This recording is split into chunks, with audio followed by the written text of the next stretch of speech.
Seigneur Jésus-Christ. Alléluia. Merci, Seigneur. Bonsoir. Alléluia, Seigneur. Merci, Jésus.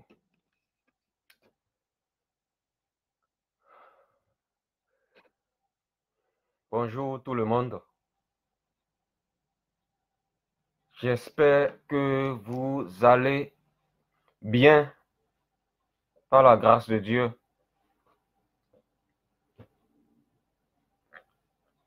En fait, aujourd'hui, c'est la continuité de mon message sur le mystère de la piété. C'est la troisième partie. C'est un thème assez vaste.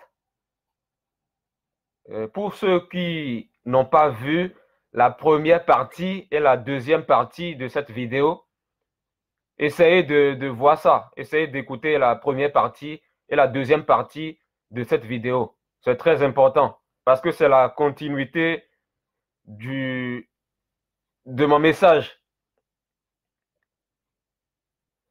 Voilà, c'est la continuité.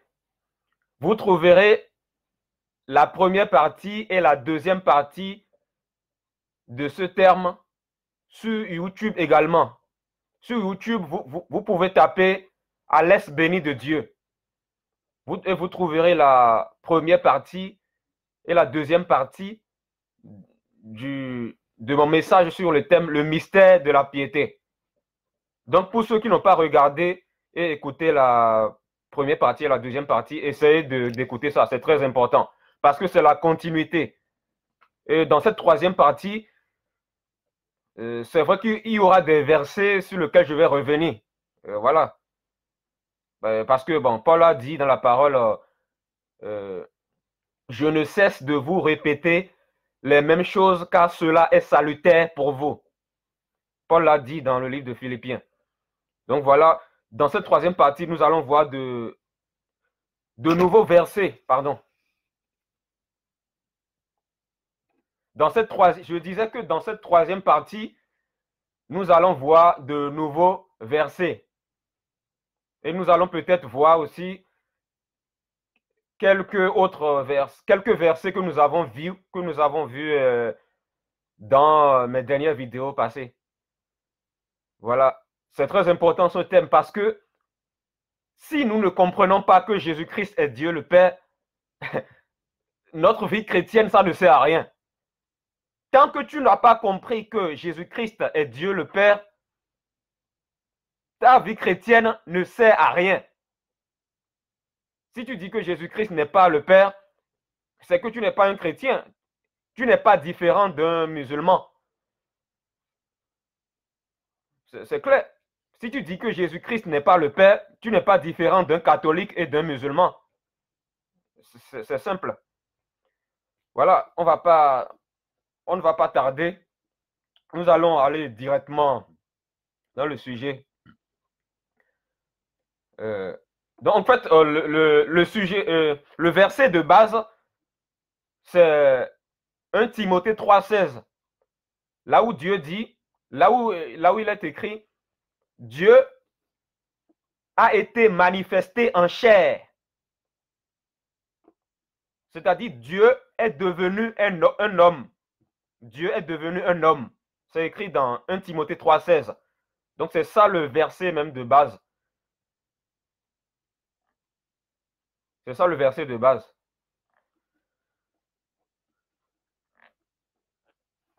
Si vous voulez, je vais vous relire ça. Mais on l'avait lu dans la première partie de cette vidéo. 1 Timothée 3, verset 16. Il est écrit, et tous le reconnaissent, le mystère de la piété est grand. Dieu est apparu comme un homme.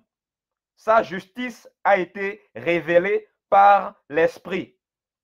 Il a été vu des anges, proclamé parmi les nations.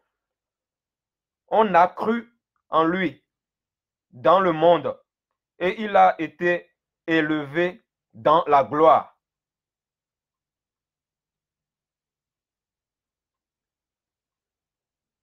Quand il est écrit ici que Dieu a été proclamé parmi les nations, on proclame qui?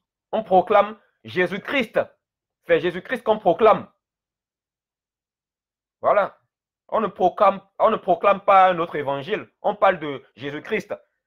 La Bible dit ici que Dieu est apparu comme un homme. Dieu est devenu un homme. Et sa justice a été révélée par l'Esprit. Il a été vu des anges, proclamé parmi les nations. On proclame qui? On proclame Jésus-Christ. Voilà, comme je viens de vous le dire. On a cru en lui dans le monde. On a cru en Jésus-Christ. Voilà, c'est écrit. Il a été élevé dans la gloire. Qui a été élevé dans la gloire? C'est Jésus-Christ. Jésus-Christ n'est rien d'autre que le nom de Dieu. Dieu a un nom. Dieu a un nom. Voilà. C'est important le nom de Dieu. Si Jésus n'était pas Dieu, il n'aurait pas dit, vous ferez toutes choses en mon nom. Si Jésus a dit, vous ferez toutes choses en mon nom, c'est qu'il est Dieu. Voilà, c'est. On va lire 1 Corinthiens, chapitre 1, à partir du verset 18. Il est écrit, en effet, le message de la croix est une folie pour ceux qui périssent. Mais pour nous qui sommes sauvés, il est la puissance de Dieu. Du reste, il est écrit, je ferai disparaître la sagesse des sages et j'anéantirai l'intelligence des intelligents. Ça, c'est Dieu qui parle ici. Donc Dieu dit que le message de la croix est une folie pour ceux qui périssent. En fait, quand on explique que, au travers de la parole, que Jésus-Christ est Dieu le Père, pour beaucoup de personnes, en fait, c'est une folie. Voilà pourquoi Paul dit ici que le message de la croix est une folie pour ceux qui périssent. Quand on dit à plusieurs personnes que Jésus-Christ est Dieu le Père, ces personnes, en fait, trouvent ça bizarre. Selon ces personnes, Jésus-Christ ne peut pas être Dieu le Père. Pourquoi? Parce que l'évangile de Jésus-Christ est une folie pour ces gens-là. Mais pourtant, ces gens-là, ils parlent de Jésus. Ces gens-là disent que Jésus est le sauveur, tout ça. Mais ils renient le fait que Jésus-Christ est Dieu le Père. Vous savez, la parole de Dieu, ça se comprend au travers de l'Esprit de Dieu. Tu ne peux pas comprendre la parole de Dieu par ton propre intelligence. Tu ne peux pas comprendre la parole de Dieu par ta propre intelligence. Il te faut l'intelligence spirituelle pour comprendre les choses de l'esprit. L'intelligence spirituelle, il te faut l'intelligence spirituelle. Le message de la croix est une folie pour ceux qui périssent. Mais pour nous qui sommes sauvés, il est la puissance de Dieu.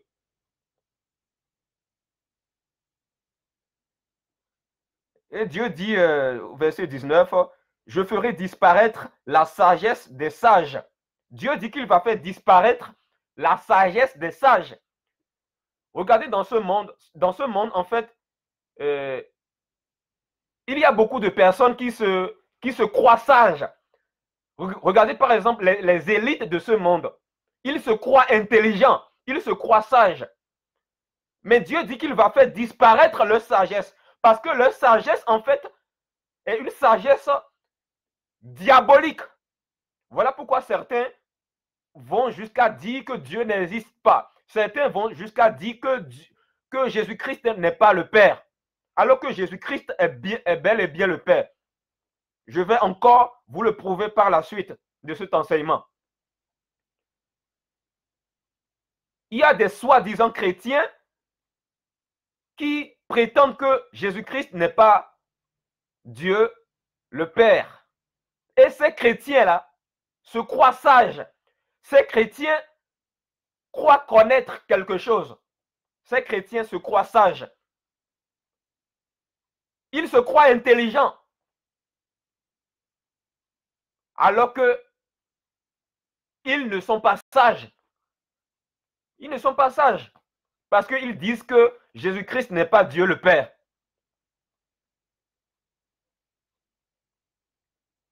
Et Dieu dit aussi, j'anéantirai l'intelligence des intelligents.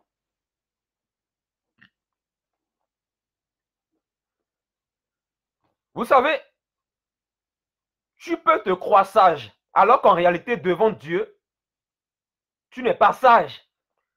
Tu n'es pas sage. L'évangile, c'est d'abord connaître qui est ton créateur, quel est son nom. Si tu ne connais pas ton créateur, comment veux-tu le servir? Comment veux-tu le servir? Tu ne peux pas servir quelqu'un que tu ne connais pas. Ce n'est pas possible.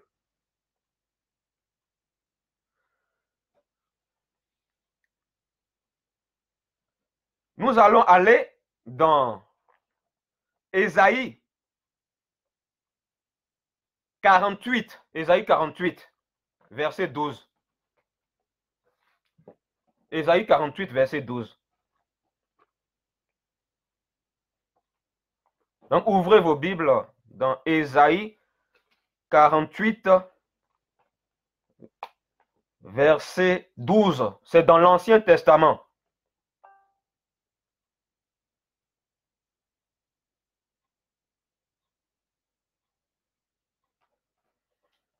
Il est écrit, écoute-moi,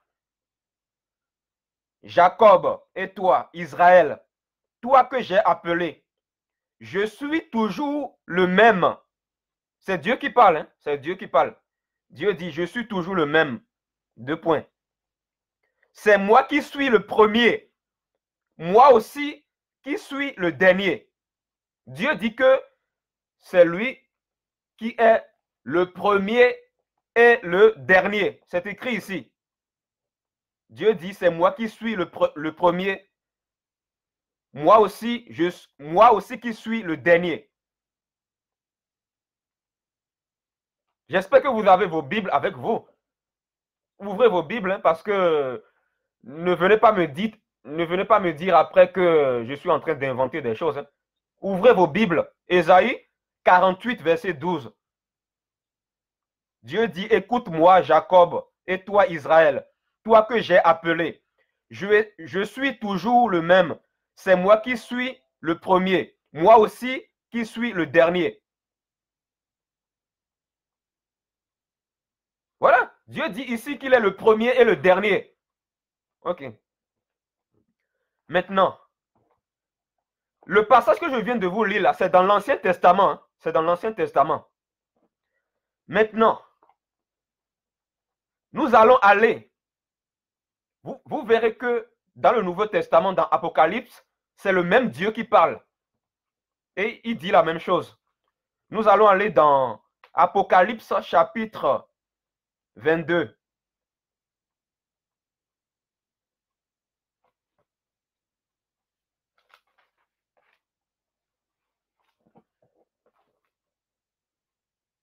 Apocalypse chapitre 22, verset 12. Il est écrit,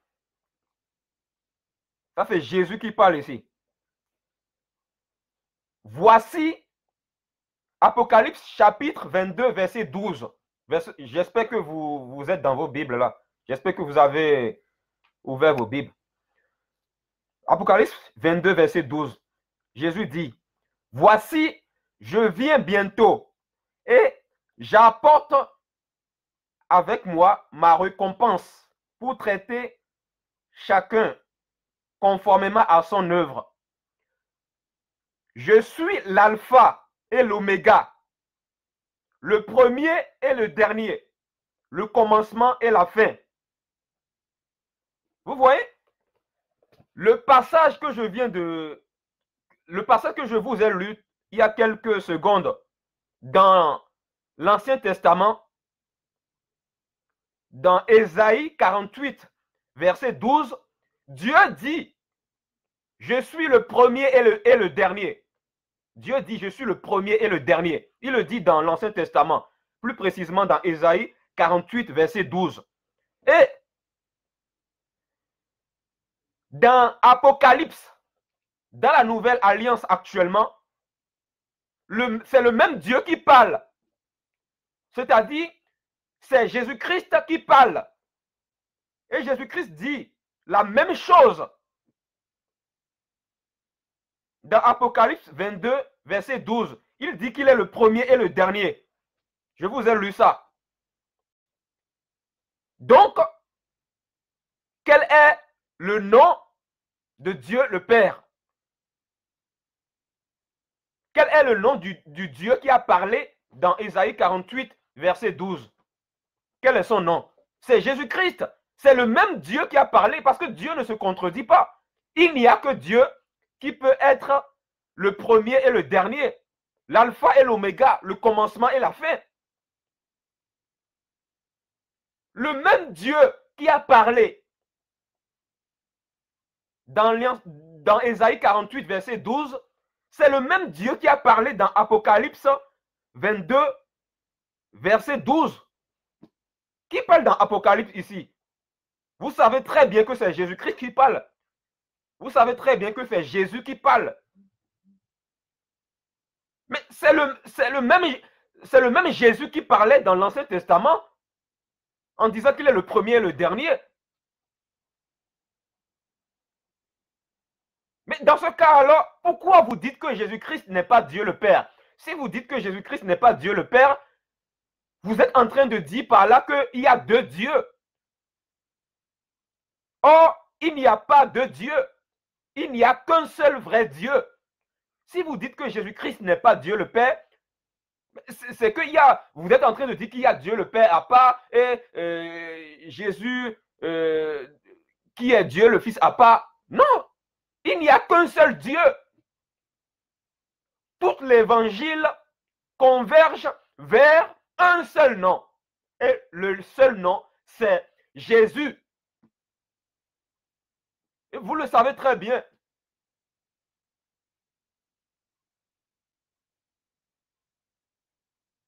Dieu dit dans l'Ancien Testament, je suis le premier et le dernier. Et le même Dieu qui a été manifesté en chair dans le Nouveau Testament nous dit qu'il est le premier et le dernier. Qui parle ici dans Apocalypse 22, verset 12? Il dit, je suis l'alpha et l'oméga, le premier et le dernier. Qui parle ici? C'est Jésus qui parle. Donc, le Dieu qui parlait dans l'Ancien Testament, le Dieu qui disait la même chose dans Ésaïe 48, verset 12, c'est Jésus-Christ. C'est Jésus-Christ. Jésus ne peut quand même pas contredire Dieu. Jésus ne peut pas se contredire lui-même. Dieu ne se contredit pas. C'est vous qui comprenez mal la parole. Dieu ne se contredit pas. Mais qu'est-ce que vous voulez d'autre? Qu'est-ce que vous voulez? Dieu dit depuis l'Ancien Testament, je suis le premier et le dernier. Et Jésus, dans la Nouvelle Alliance, il dit la même chose. Je suis le premier et le dernier. Si Jésus-Christ n'était pas Dieu le Père, il n'aurait pas dit qu'il est le premier et le dernier. Il n'y a que Dieu qui est le premier et le dernier. Et vous le savez très bien. Mais pourquoi vous dissociez, pourquoi vous séparez Jésus-Christ et Dieu le Père? Parce que vous ne comprenez pas la parole. Ou peut-être que vous n'êtes pas de Dieu, tout simplement. Parce que quelqu'un qui n'est pas de Dieu, on peut lui prêcher la parole de Genèse jusqu'à Apocalypse. Mais vu que cette personne n'est pas de Dieu, cette personne ne voudra jamais comprendre. Voilà. Si vous ne voulez pas comprendre que Jésus-Christ est Dieu le Père, peut-être que vous n'êtes pas de Dieu. Parce que Jésus a dit que ce sont ses élus qui entendent sa voix et qui le suivent. Es-tu une ou un élu du Seigneur Jésus?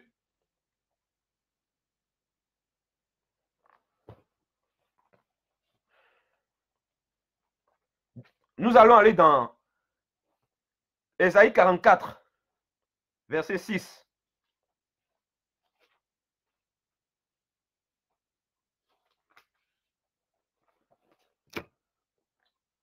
Ésaïe 44, verset 6. Il est écrit, « Voici ce que dit l'Éternel. » Ésaïe 44, verset 6. « Voici ce que dit l'Éternel, le roi d'Israël, et celui qui le rachète. L'Éternel, le maître de l'univers, deux points. Il dit, je suis le premier et le dernier. En dehors de moi, il n'y a pas de Dieu. Voilà. Ésaïe 44, verset 6, Dieu dit, je suis le premier et le dernier. En dehors de moi, il n'y a pas de Dieu. C'est clair. Dieu dit qu'il est le premier et le dernier. Et Jésus dit la même chose. Jésus-Christ étant le même Dieu, c'est-à-dire Jésus-Christ étant Dieu le Père, dit la même chose dans Apocalypse 22 en disant, je suis le premier et le dernier. Donc, qui parle? Quel est le nom de Dieu? Le nom de Dieu qui a parlé dans l'Ancien Testament, c'est Jésus. C'est Jésus. On va aller dans Matthieu 11, 25. Matthieu 11, verset 25. Il est écrit, à ce moment-là, Jésus prit la parole et dit, je te suis reconnaissant, Père, Seigneur du ciel et de la terre, de ce que tu as caché ces choses aux sages et aux intelligents, et tu les as révélées aux enfants. En fait,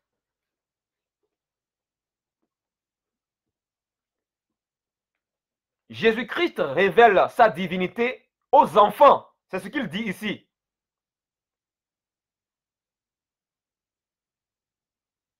Jésus-Christ révèle sa divinité aux enfants parce que dans la parole, quand vous lisez les évangiles, il est écrit que le royaume de Dieu appartient à ceux qui ressemblent à des enfants, c'est-à-dire ceux qui sont humbles, parce qu'un enfant est par nature humble. Voilà pourquoi Jésus dit dans les évangiles, le royaume de Dieu appartient à ceux qui ressemblent à des enfants. Donc, si tu n'as pas un cœur d'enfant, tu ne peux jamais comprendre que Jésus-Christ est Dieu le Père. Il faut être comme un enfant. Il faut être comme un enfant. Voilà pourquoi Jésus dit, je te suis reconnaissant, Père, Seigneur du ciel et de la terre, de ce que tu as caché. Voilà, le Père a caché ces choses aux sages et aux intelligents. Tu te crois sage avec ta sagesse humaine là, ta sagesse religieuse, tu te crois sage. Mais vu que tu te crois sage, tu n'as pas, voilà, tu te crois être arrivé, tu penses que tu connais, alors que tu ne connais pas. Donc, vu que c'est comme ça, tu n'as pas un cœur d'enfant. Or, pour entrer dans le royaume de Dieu, il faut être comme un enfant, c'est-à-dire, il faut être humble. C'est écrit dans la parole. Vous connaissez cette parole de Jésus qui dit, le royaume de Dieu appartient à ceux qui ressemblent à des enfants. Si tu n'as pas un cœur d'enfant, tu ne peux pas comprendre que Jésus-Christ est Dieu le Père. Parce que quelqu'un qui n'a pas un cœur d'enfant, c'est quelqu'un qui ne veut pas apprendre. C'est quelqu'un qui se dit qu'il est déjà arrivé. C'est quelqu'un qui est focalisé sur sa propre façon de voir les choses. Donc cette personne-là est figée. Cette personne-là se croit libre, alors qu'en réalité, cette personne n'est pas libre. Elle est plutôt esclave de son ego. Beaucoup disent, oh, je suis libre, je suis libre, je suis libre, je suis libre. Or, si on vérifie bien là, ils ou elles ne sont pas libres. Parce que ces personnes-là se croient sages et intelligents. Mais puisque tu te crois sage et intelligent, voilà pourquoi tu n'arrives pas à recevoir la révélation du nom de Jésus-Christ. Parce que tu n'es pas humble, tu te crois humble. Alors qu'en réalité, devant Dieu, tu n'es pas humble. Il faut te remettre en question.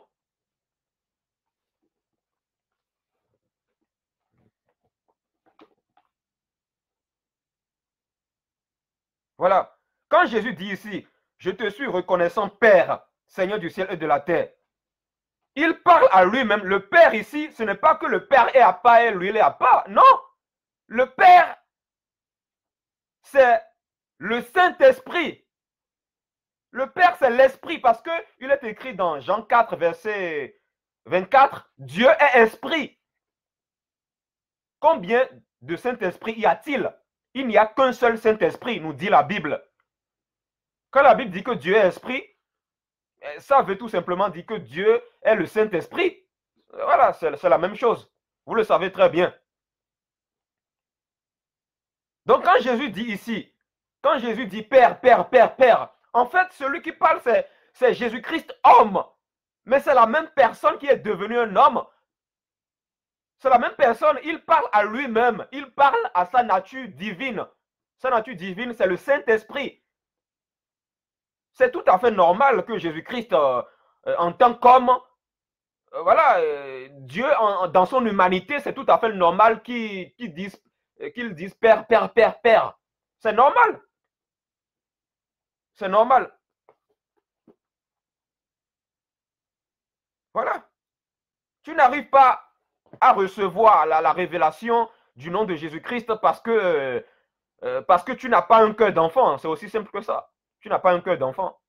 Sois humble.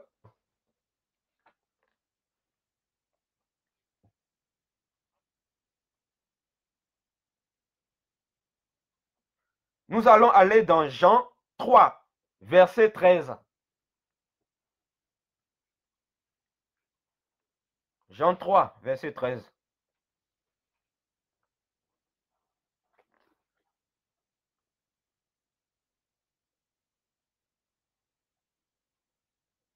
Jésus dit, personne n'aime personne n'est monté au ciel, sinon celui qui est descendu du ciel, le Fils de l'homme qui est dans le ciel. Voilà. Quand Jésus-Christ était physiquement sur la terre, il disait Père, Père, Père, Père. Mais en fait, vous devez comprendre que Dieu est tout puissant. Dieu est omniprésent. Il est omnipotent. Dieu est omniscient également. Dieu est tout puissant. Voilà pourquoi, bien qu'il était en même temps physiquement sur la terre, il était en même temps au ciel. Il était en même temps au ciel. Voilà pourquoi, quand Jésus-Christ était sur la terre, il disait Père, Père, Père. Il y a des moments dans la parole où Jésus levait les yeux dans le ciel. Il disait Père, Père, Père. Mais Jésus-Christ parlait à lui-même parce qu'il est en même temps sur la terre et au ciel à la fois. Mais parce qu'il est Dieu. Parce que c'est le Dieu tout-puissant. Parce que c'est le Père. C'est Dieu tout-puissant. Dieu est tout-puissant. Dieu est capable de tout.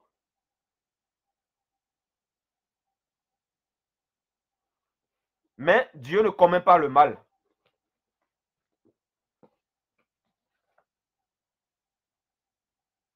Nous allons aller dans 1 Jean 5, versets 19 à 20.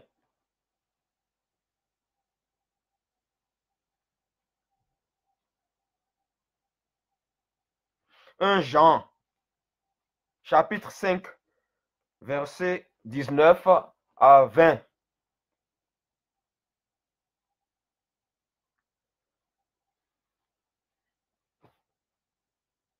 Nous savons que nous sommes de Dieu et que le monde entier est sous la puissance du mal. Mais nous savons aussi que le Fils de Dieu est venu pour nous donner l'intelligence, pour connaître le vrai Dieu. Et nous sommes unis au vrai Dieu si nous sommes unis à son Fils Jésus-Christ. C'est lui qui est le vrai Dieu et la vie éternelle. Voilà, c'est écrit ici. Il est écrit dans la Bible ici que Jésus-Christ est le vrai Dieu et la vie éternelle. C'est écrit ici. Jean dit ici que Jésus-Christ est le vrai Dieu. C'est écrit noir sur blanc.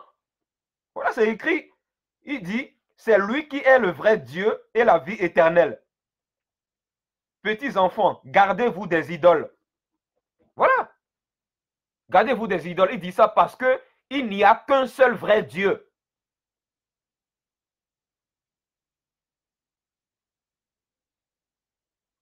Si tu dis que Jésus-Christ est à part et que Dieu le Père est à part, c'est que tu es un idolâtre. Jean dit ici, petits enfants, gardez-vous des idoles. Parce que tout l'évangile converge vers Jésus-Christ. Un seul nom. Un seul nom. Il n'y en a pas deux. Il n'y en a pas trois. Dieu est un. Dieu est un. Ce Dieu-là, il a pris la forme humaine pour nous montrer tout son conseil. Parce que pour nous montrer tout son conseil, Dieu ne pouvait pas Dieu ne pouvait pas prendre la forme de l'esprit. Parce que pour nous montrer tout son conseil, Dieu a dû prendre la forme humaine pour nous montrer comment vivre. C'est simple.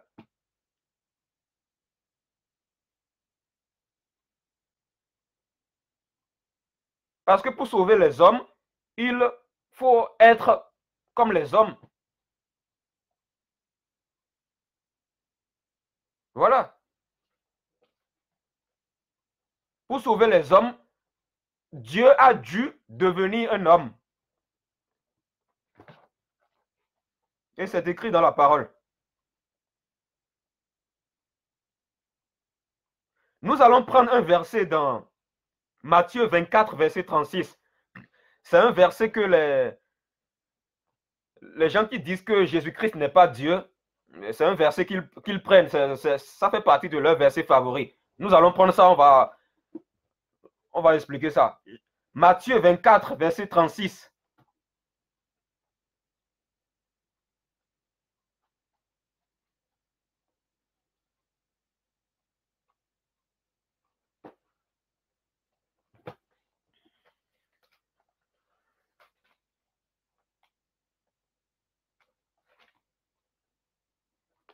Matthieu 24, verset 36.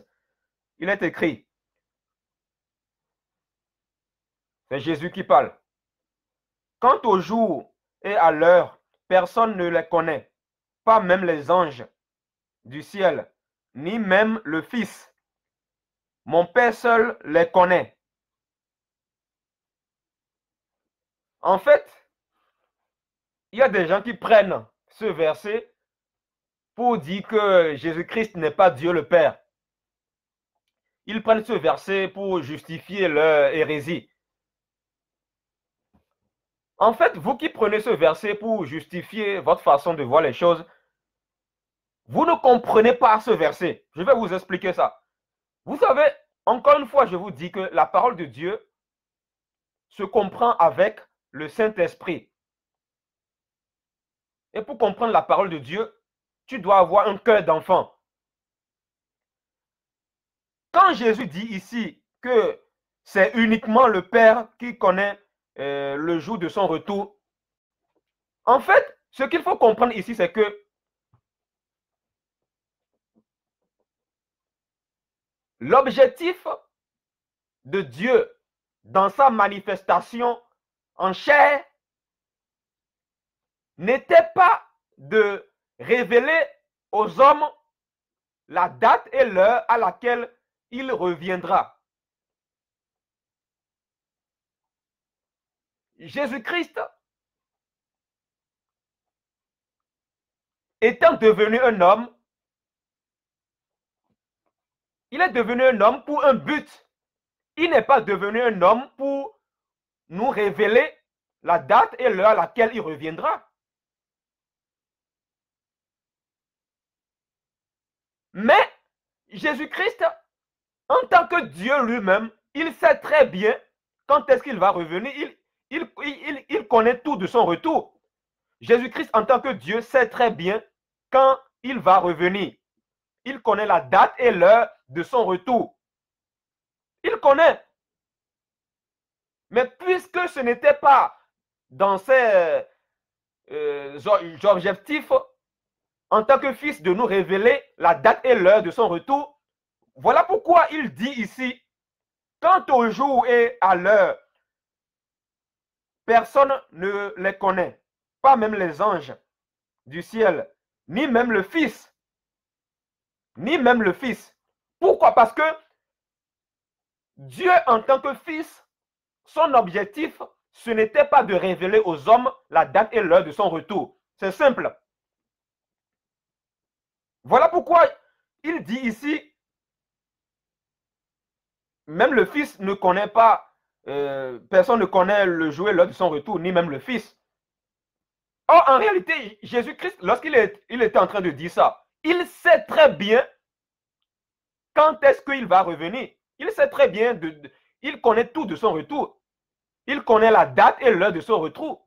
Ce n'est pas que Jésus-Christ ne connaît pas la date et l'heure de son retour. Il connaît la date et l'heure de son retour. Mais puisque, en tant que fils, je dis bien en tant que fils, ce n'était pas dans ses objectifs de révéler aux hommes la date et l'heure de son retour. Voilà pourquoi il dit que, voilà pourquoi il dit ce que je vous ai lu dans le passage là. C'est simple. Qu'on soit trinitaire ou pas, on sait tous que Jésus sait quand est-ce qu'il va revenir. Il connaît la date et l'heure de son retour. Dieu est devenu un homme. Et cet homme s'appelle Jésus. Voilà pourquoi on dit que Jésus est le Fils de Dieu. Il n'est pas devenu un homme pour nous dire quand est-ce qu'il va revenir. Il n'est pas devenu un homme pour nous dire la date et l'heure de son retour. Voilà pourquoi il dit ici, c'est le Père seul qui les connaît. Et le Père, c'est son esprit, c'est-à-dire le Saint-Esprit. Le Père, c'est son esprit, l'esprit de Jésus.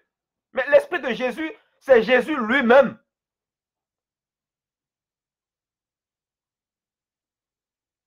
Voilà. Et Jésus-Christ, en tant que Dieu, il connaît la date et l'heure de son retour. Il connaît. Voilà.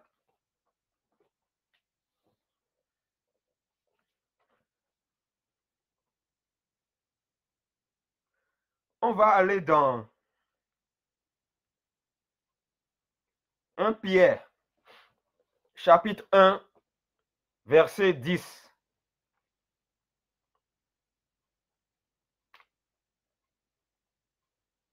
1 Pierre, chapitre 1, verset 10.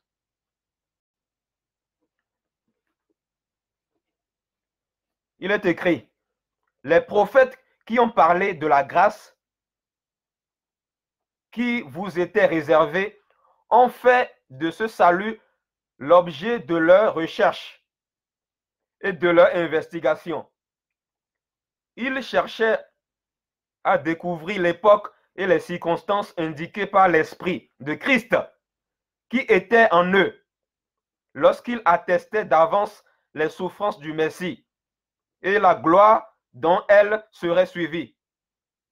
Pierre est en train de dire ici que le Saint-Esprit qui était dans les prophètes de Dieu de l'Ancien Testament, c'était l'Esprit de Christ, c'est-à-dire l'Esprit de Jésus-Christ. Voilà. C'était l'Esprit de Christ. C'est écrit ici, noir sur blanc. C'est écrit ici. C'était l'Esprit de Christ qui était dans l'Esprit. C'était l'Esprit de Christ qui était dans les prophètes de l'Ancien Testament. C'est ce que je voulais dire. Voilà. C'était l'Esprit de Christ, l'Esprit de Jésus-Christ. Pierre le dit ici. Donc, Jésus-Christ est Dieu le Père. Voilà. Combien de Saint-Esprit y a-t-il? Combien de Saint-Esprit y a-t-il? Il n'y a qu'un seul Saint-Esprit. Le Saint-Esprit qui était dans les prophètes de l'Ancien Testament, c'est le même Saint-Esprit qui est avec nous aujourd'hui. C'est le même Saint-Esprit.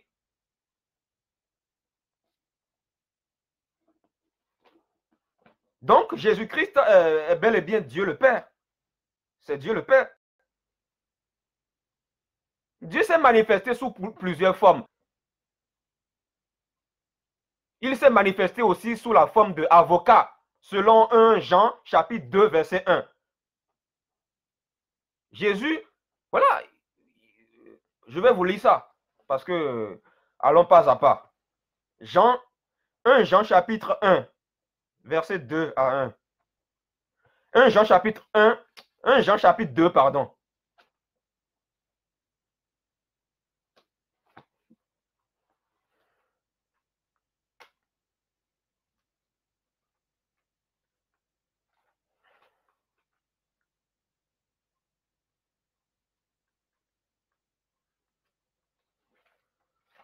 Un Jean, chapitre.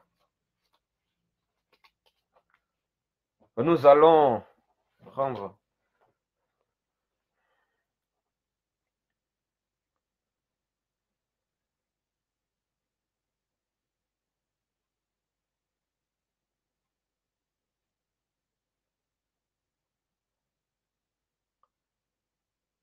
Un Jean, chapitre 2, verset 1. C'est Jean qui parle. Mes petits enfants, je vous écris ces choses afin que vous ne péchiez pas. Et si quelqu'un a péché, nous avons un défenseur auprès du Père. Jésus-Christ le juste. Jésus-Christ a joué aussi, il joue aussi le rôle d'avocat. Ce passage que je viens de vous lire, ça signifie tout simplement que, voilà, le sacrifice de Jésus-Christ à la croix, c'est-à-dire Dieu dans son humanité, Dieu en tant que fils, il est, voilà, il a joué aussi le rôle d'avocat pour nous faire faveur auprès de lui-même. Voilà pourquoi la Bible dit que Jésus-Christ a joué le rôle aussi d'avocat auprès du Père. Quand on parle ici d'avocat auprès du Père, ça signifie tout simplement que, voilà, voilà, son sacrifice parfait en tant que fils nous a fait faveur auprès de lui-même. Parce que le Père, c'est lui-même. Il n'y a pas de Dieu. Si vous dites que Jésus-Christ est à part et Dieu le Père est à part, c'est que vous avez deux dieux. Or, la Bible dit que Dieu est un. La Bible dit qu'il n'y a qu'un seul Dieu. Il n'y a qu'un seul Dieu. Voilà, c'est aussi simple que ça.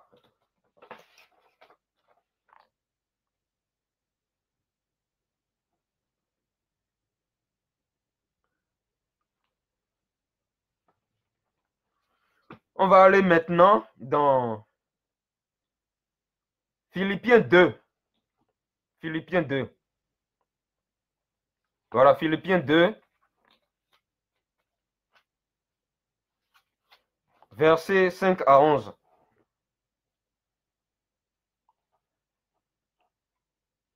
Philippiens chapitre 2, versets 5 à 11.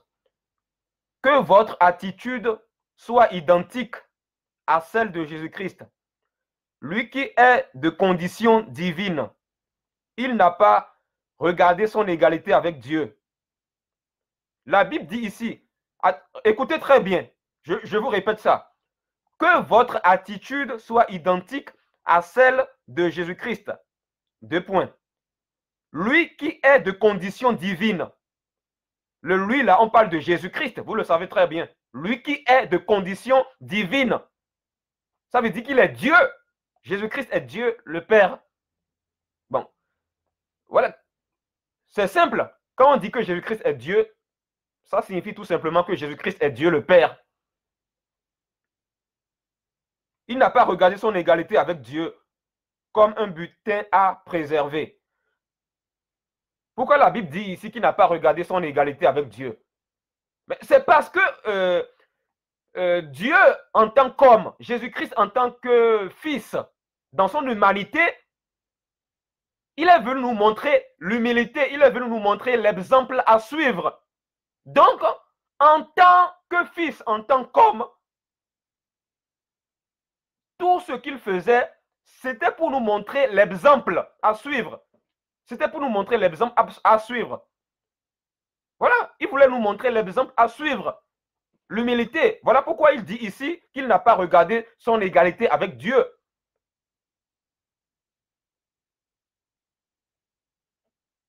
Voilà.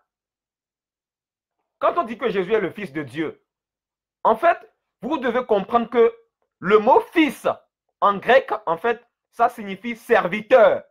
Le mot fils, ça signifie serviteur. Voilà pourquoi Jésus dit dans Matthieu chapitre 20,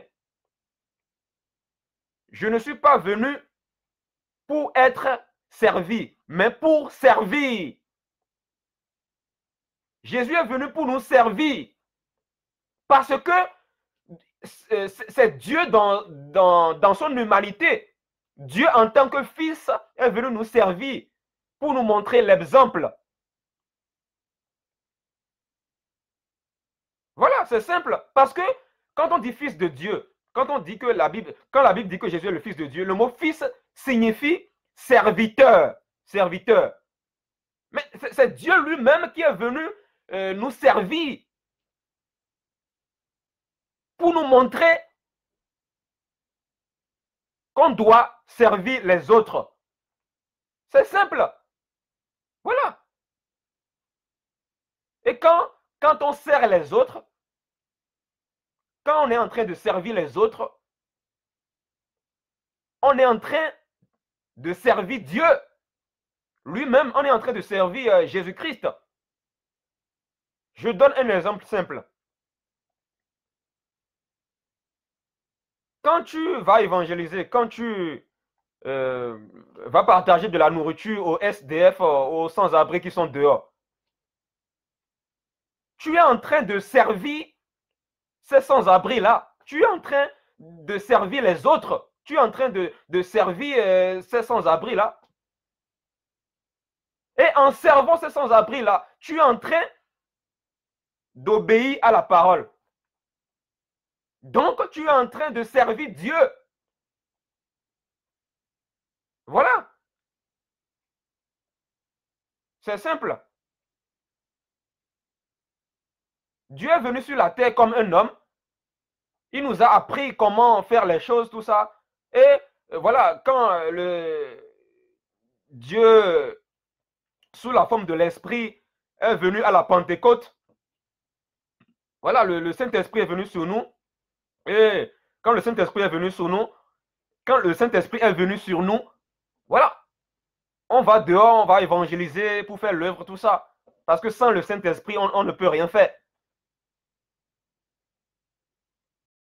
Mais avant ça, il a fallu que Dieu lui-même, il vienne. Il a fallu que Dieu lui-même devienne un homme pour nous montrer tout son conseil. Pour nous montrer l'exemple, il a fallu que Dieu lui-même devienne un homme comme nous pour nous montrer comment faire les choses. Je continue.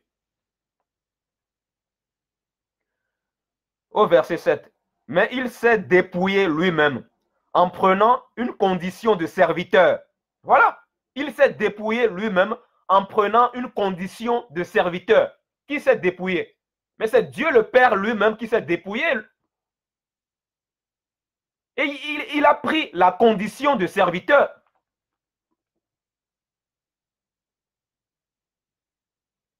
Voilà. Il est devenu un homme. Et cet homme s'appelle Jésus. C'est simple. C'est Dieu le Père lui-même, à cause de son amour pour nous, en raison de son amour pour nous, il est devenu un homme, il a pris la forme de serviteur. Voilà pourquoi la Bible dit dans Matthieu 20 que, voilà pourquoi Jésus dit, je suis venu non pour être servi, mais pour servir.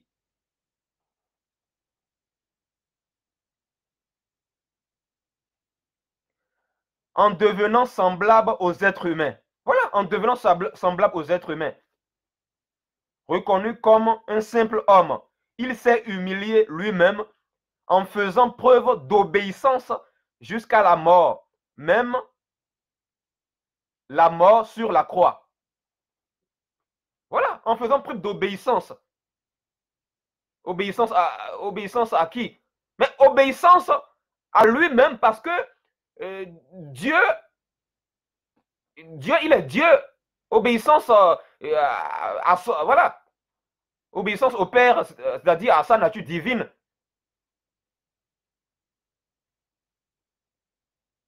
Pourquoi obéissance jusqu'à la mort de la croix? Pourquoi la Bible dit obéissance jusqu'à la mort de la croix? En fait, cette obéissance, c'était pour nous montrer l'exemple. Dieu voulait nous dire par là que nous devons obéir à sa parole. C'est-à-dire, nous devons l'obéir parce que sa parole, c'est lui-même. Voilà, c'est simple. Dieu lui-même nous a montré l'obéissance. Il a pris la forme de serviteur. Jésus a pris la forme de serviteur. Et Jésus, c'est qui? C'est le nom de Dieu. Il a pris la forme de serviteur pour nous montrer comment servir, pour nous montrer comment vivre. Jésus allait de lieu en lieu. Il n'était pas renfermé dans un système de bâtiment d'église. Mais aujourd'hui, les gens sont renfermés dans un système de leur bâtiment d'église. Au lieu de suivre Jésus, ils suivent leur pasteur. Bon, ça c'est un autre enseignement. Dans les jours à venir, on va faire un enseignement sur l'église. Nous ferons un enseignement sur l'église. Parce que ça, c'est un autre sujet. On parlera de ça. Parce que là aussi, il y a beaucoup de choses à dire. Jésus allait de lieu en lieu. Il est venu nous montrer comment faire les choses, tout ça. Voilà pourquoi il a dit, suivez-moi. Faites comme moi. Pensez comme moi.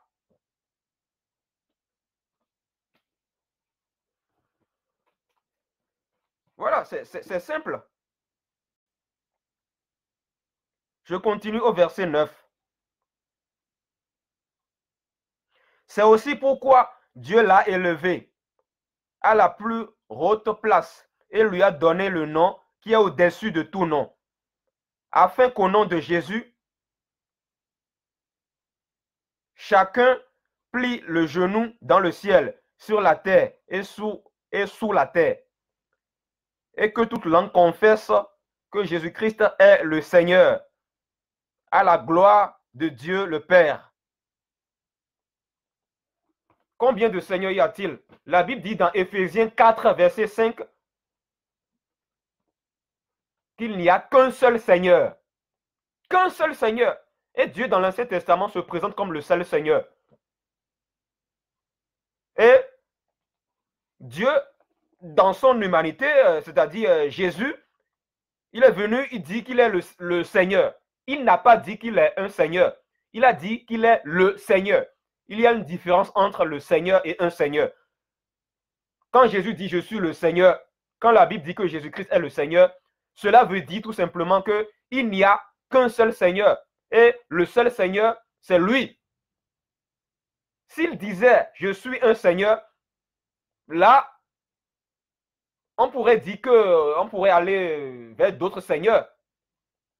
Mais Jésus dit « Je suis le chemin ». Voilà. S'il dit qu'il est le chemin ou le Seigneur, mais ça signifie tout simplement qu'il est le seul Seigneur. Il n'y a pas deux seigneurs, ni deux sauveurs.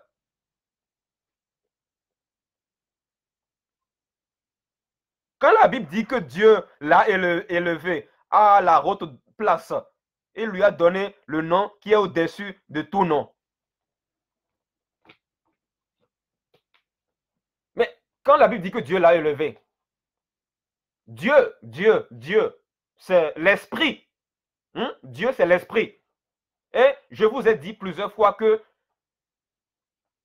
Jésus-Christ, en tant que Dieu le Père, et en tant qu'homme, il est 100% homme et 100% Dieu, le Père. Étant 100% homme, c'est tout à fait normal que la Bible dit que Dieu l'a élevé. C'est-à-dire son esprit, parce que Dieu est esprit à la base, son esprit a élevé son côté humanité. Vous comprenez? Mais c'est le même Dieu le Père qui a pris plusieurs formes. Il a pris la forme d'avocat, il a pris la forme de fils pour un but, il a pris la forme d'avocat pour un but. Voilà, Dieu, il a pris plusieurs formes. Il a pris plusieurs formes.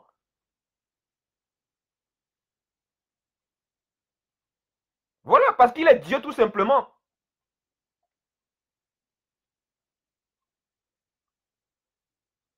Et après la montée de Jésus-Christ au ciel, quand je parle de Jésus-Christ, je parle de Dieu le Père, vous devez le savoir. Comprenez mon langage. Parce que la Bible montre clairement que Jésus-Christ est Dieu le Père. Dans Jean chapitre 14, dans Jean chapitre 14, je vais vous lire ça.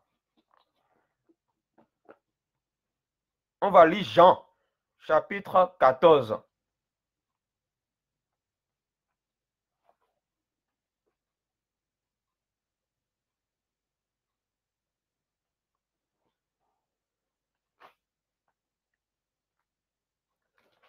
Je pense que c'est le verset 17 à 18 qui va nous intéresser, je pense. Jean chapitre 14, à partir du verset... On va lire à partir du verset 15. Jésus dit, ça c'est lorsque Jésus était en train de promettre l'envoi du Saint-Esprit à ses disciples. À partir du verset 15, il est écrit, si vous m'aimez, respectez mes commandements. Quant à moi, je prierai le Père et je vous donnerai, et je prierai le Père et il vous donnera un autre défenseur, afin qu'il reste éternellement avec vous. L'esprit de la vérité que le monde ne peut pas accepter, parce qu'il ne le voit pas et ne le connaît pas. Mais vous, vous le connaissez. Vous le connaissez. Parce que quand Jésus-Christ était en train de parler là à ses disciples, il était devant eux physiquement. Voilà pourquoi Jésus dit, vous le connaissez.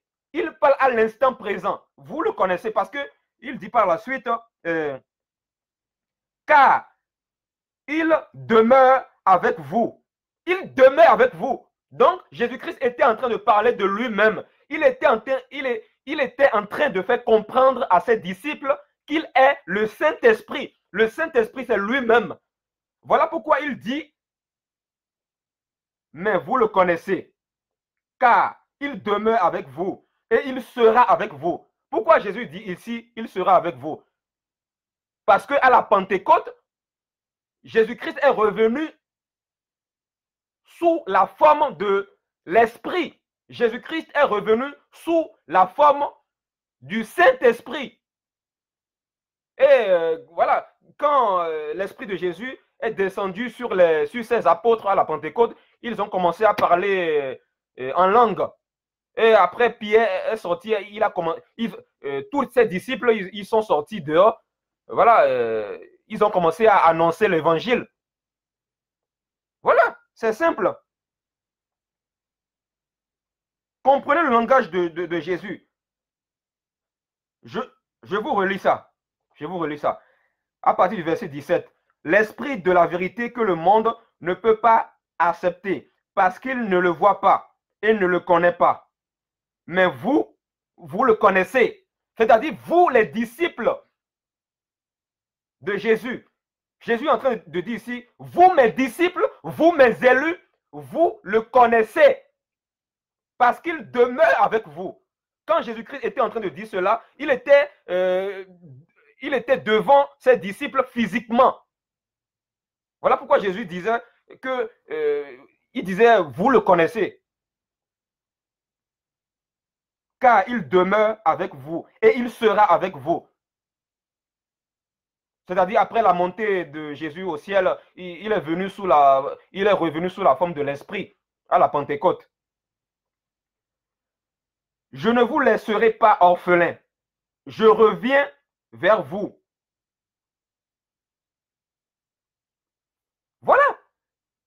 Jésus dit ici, au verset 18, je ne vous laisserai pas orphelins.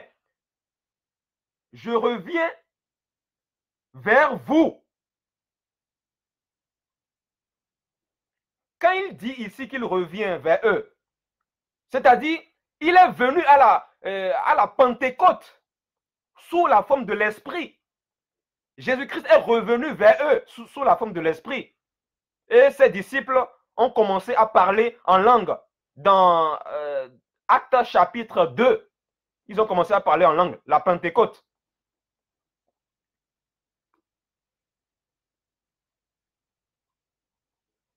Encore un peu de temps et le monde ne me verra plus. Mais vous, vous me verrez parce que je vis et que vous vivrez aussi. Ce jour-là, vous saurez que je suis en mon Père et que vous êtes en moi et moi en vous. Celui qui a mes commandements et qui les garde, c'est celui qui m'aime. Celui qui m'aime sera aimé de mon Père et moi aussi. Je l'aimerai et je me ferai connaître à lui. Il dit, je me ferai connaître à lui. Au verset 21, Jésus dit, voilà, celui qui m'aime sera aimé de mon Père et moi aussi, je l'aimerai et je me ferai connaître à lui. Je me ferai connaître à lui. C'est-à-dire, à lui, lui, là, ça signifie, le mot lui, ça signifie, le mot lui, ça représente, voilà, ceux qui vont garder les commandements de Jésus-Christ. Souvenez-vous dans Jean chapitre 17, verset 3. Jésus disait la vie éternelle dans sa prière. Jésus-Christ, homme, disait dans sa prière, la vie éternelle est qu'ils te connaissent, toi, le seul vrai Dieu. Qui on doit connaître? C'est Dieu qu'on doit connaître, n'est-ce pas? Et Jésus l'a dit. Et ici, vous verrez que dans Jean chapitre 14, verset 21, Jésus dit, je l'aimerai, c'est-à-dire, je l'aimerai, c'est-à-dire, il va aimer ceux qui ont gardé sa parole. Et il dit, je me ferai connaître à lui ou à eux. Donc, Jésus va se faire connaître à nous. Et il le fait déjà. Il le fait déjà. Voilà. Il va se faire connaître à nous. Et pour nous révéler encore sa divinité, pour nous révéler encore sa paternité.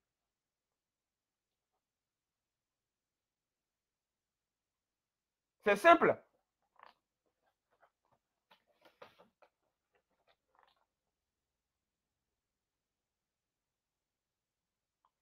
Dans Actes chapitre 7, quand Étienne était en train de mourir, il disait, je vois Jésus assis à la droite de Dieu. Dans les choses spirituelles, le groupe de mots à droite, ça a une signification. Quand on dit que Jésus est assis à la droite de Dieu, ce n'est pas la droite physique. Il ne s'agit pas là de la droite physique. Parce que dans les choses spirituelles, c'est-à-dire dans les choses de l'esprit, il n'existe pas de droite physique. On parle de droite spirituelle dans Actes chapitre 7, vers la fin des versets de Actes chapitre 7. Quand Étienne dit « J'ai vu Jésus assis à la droite de Dieu », ça signifie tout simplement que Jésus-Christ, en tant que sacrifice parfait pour nous, il s'est offert pour nous, il a la plénitude de la divinité en lui. Parce qu'il a vaincu la mort, il a vaincu Satan, le diable. Il a vaincu les dominations. Il a vaincu les autorités et les dominations. Voilà, il est tout puissant, il est Dieu. Et il n'y a pas d'autre Dieu plus puissant que lui. Il est le tout puissant. Le tout puissant. Tout puissant ici, c'est grand T. Et le mot puissant, c'est grand P. Tout puissant. Voilà pourquoi Étienne dit que Jésus-Christ est assis à la droite de Dieu. Encore une fois, je vous dis qu'il ne s'agit pas ici de la droite physique.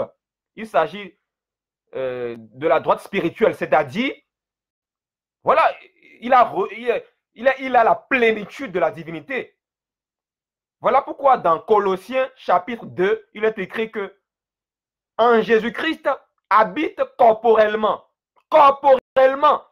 toute la plénitude de la divinité. C'est bien précisé corporellement. En lui habite corporellement toute la plénitude de la divinité. Voilà. Donc, Jésus-Christ est bel et bien Dieu le Père.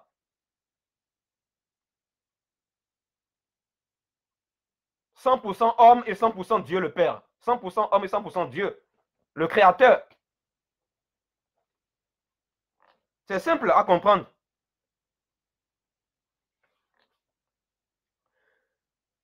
Voilà, c'est aussi simple que ça. On va aller dans 2 Thessaloniciens, chapitre 1, verset 12.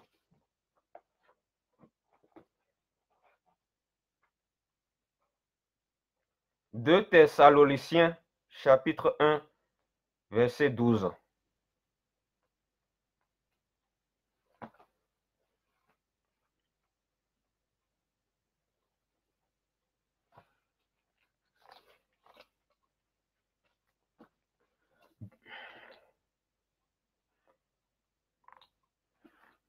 J'espère que vous êtes dans vos Bibles.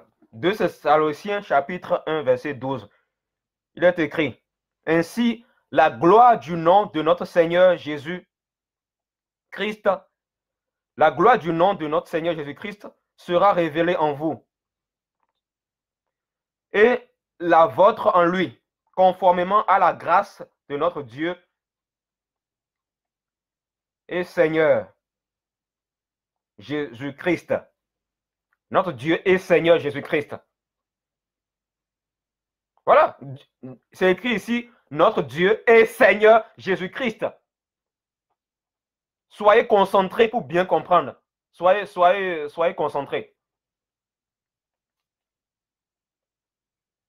Voilà, voilà, c'est simple. Ainsi, la gloire du nom de notre Seigneur Jésus-Christ sera révélée en vous. La gloire du nom de notre Seigneur Jésus-Christ sera révélée en vous. En vous. Mais si vous êtes réellement disciple de Jésus, qui est en vous? N'est-ce pas le Saint-Esprit? C'est l'Esprit de Jésus qui est en nous. Et sa gloire est révélée en nous. Si nous sommes enfants de Dieu, logiquement, nous avons le Saint-Esprit. Et sa gloire, voilà, se révèle en nous. Conformément à la grâce de notre Dieu et Seigneur Jésus-Christ. Voilà, c'est écrit ici, Dieu et Seigneur Jésus-Christ. Voilà, c'est simple. Jésus-Christ est bel et bien Dieu le Père. Il est bel et bien Dieu le Père. Et il sera toujours Dieu le Père, que vous le voulez ou pas, que vous le croyez ou pas. Voilà. Jésus est le Dieu créateur.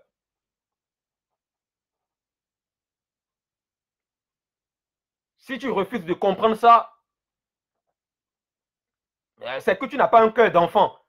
Parce que quelqu'un qui a un cœur d'enfant, Dieu finit toujours par se révéler à lui. Forcément.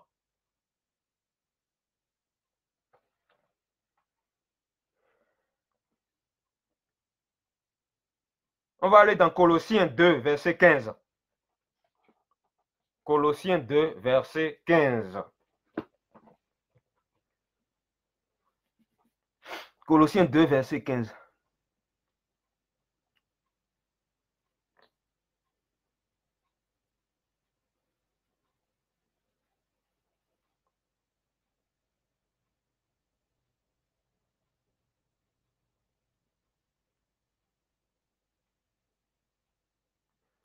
Il est écrit, il a dépouillé les principautés et les autorités et les a exposées publiquement en spectacle, en triomphant d'elles par la croix.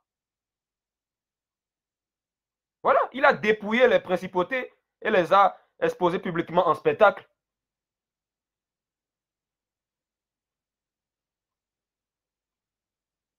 Voilà, c'est simple. Qui peut nous sauver? Qui peut nous délivrer des choses de Satan? Il n'y a que Dieu qui peut le faire. Il n'y a que Jésus-Christ qui peut le faire. Si Jésus-Christ n'était pas Dieu, il n'aurait pas dépouillé les principautés et les autorités. Il n'aurait pas le fait. Si Jésus-Christ n'était pas Dieu le Père, il n'aurait pas dépouillé les principautés ni les autorités. Est-ce que toi, tu as le pouvoir de vaincre Satan? As-tu le pouvoir de vaincre Satan, le diable? Il n'y a que Dieu qui peut vaincre le diable. Voilà, il n'y a que Dieu qui peut vaincre le diable. On peut prier au nom de Jésus si on est dans la vérité. Voilà, les démons sont chassés. Mais si aujourd'hui on prie au nom de Jésus-Christ et les démons partent, c'est parce que Jésus-Christ, il a montré l'exemple parfait. C'est-à-dire Dieu lui-même est devenu un homme. Il a montré l'exemple parfait. Il n'a jamais péché. Jésus-Christ est sans péché parce que Jésus-Christ est Dieu le Père lui-même. Voilà. Il est sans péché, il est parfait.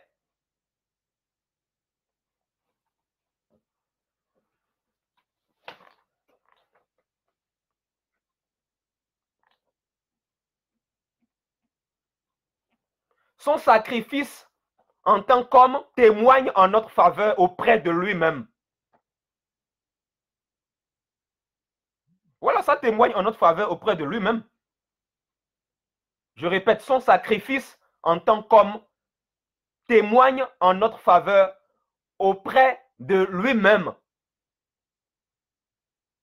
Voilà pourquoi la Bible dit dans 2 Jean, dans 1 Jean, chapitre 2, verset 1, la Bible dit que Jésus-Christ, voilà, intercède pour nous auprès du Père, il a joué le rôle d'avocat, tout ça. Mais si la Bible dit ça, c'est la Bible veut nous faire comprendre par là que Jésus-Christ, c'est-à-dire son sacrifice en tant qu'homme, témoigne en notre faveur auprès de lui-même. Voilà l'explication. Voilà l'explication. C'est simple. Donc, méditez tous ces versets chez vous, calmement. Ne soyez pas agités. Ayez un cœur d'enfant. Il faut toujours se remettre en question. Il faut se remettre en question. Vous devez vous remettre en question.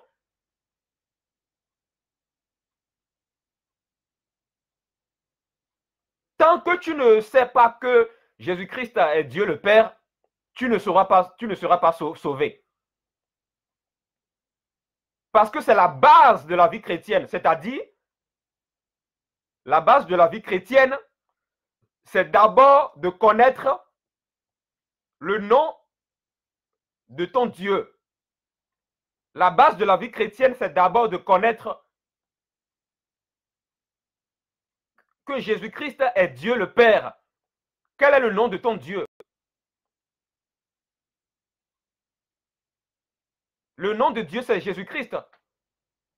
Dans Matthieu 28, versets 18 à 19, là-bas, quand Jésus dit ceci, quand il dit à ses disciples, j'ai reçu tout pouvoir au ciel et sur la terre. Allez annoncer la bonne nouvelle et baptisez-les. Allez faire de toutes les nations des disciples et baptisez-les au nom du Père, du Fils et du Saint-Esprit. Vous verrez que le groupe de mots au nom est au singulier et non au pluriel. Jésus voulait parler là de son nom à lui. Son nom, c'est-à-dire, il voulait parler de son nom, c'est-à-dire Jésus. Il voulait parler de son nom à lui. Voilà pourquoi, quand vous lisez le livre des Actes des Apôtres, vous verrez que il est précisé à plusieurs endroits dans le livre des Actes des Apôtres, il est précisé que tous les disciples de Jésus-Christ baptisaient les gens au nom de Jésus. Ils n'ont pas dit au nom du Père et du Fils et du Saint-Esprit. Ils ont dit au nom de Jésus-Christ. Le baptême.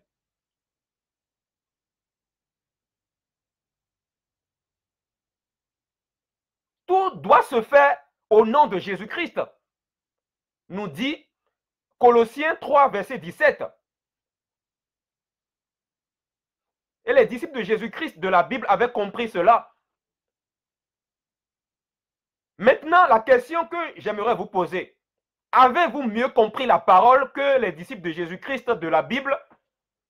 Vous avez mieux compris la parole que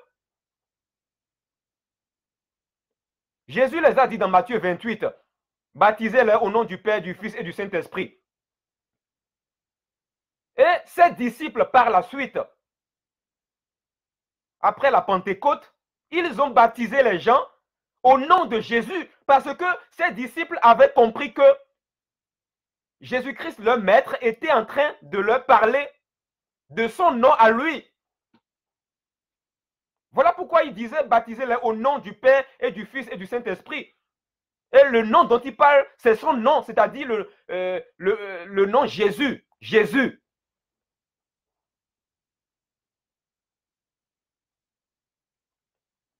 On va aller dans Actes, chapitre 2, verset 38. Actes, chapitre 2, verset 38.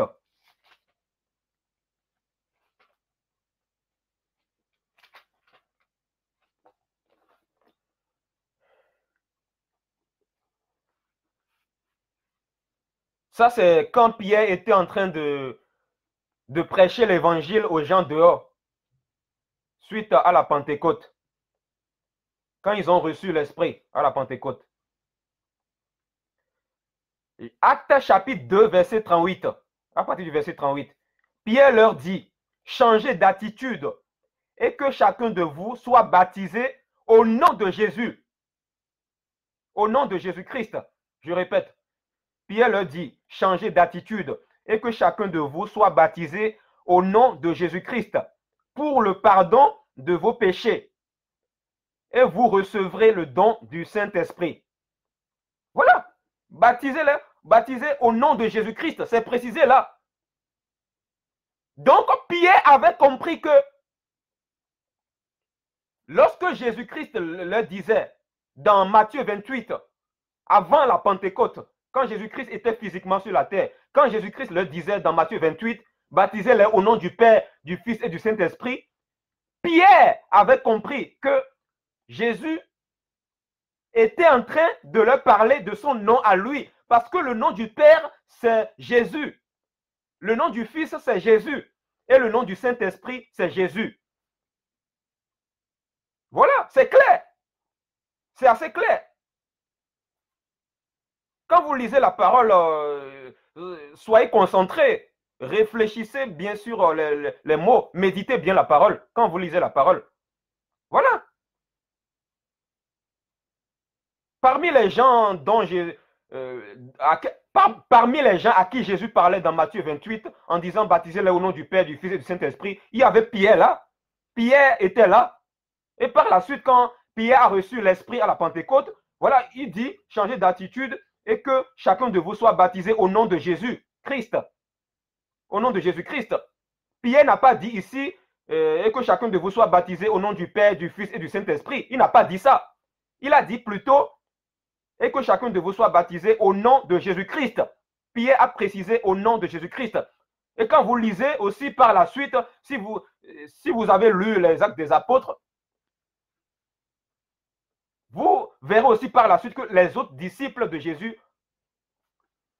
ils ont dit la même chose. Ils ont baptisé les gens au nom de Jésus. Ils n'ont pas dit au nom du Père, du Fils et du Saint-Esprit.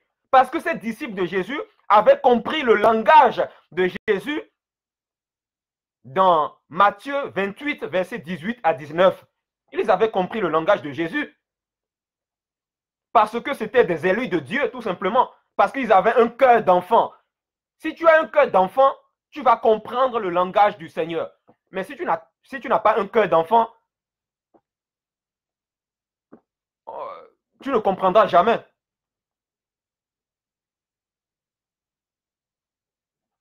C'est simple à comprendre. On va aller dans Actes chapitre 3, verset 19.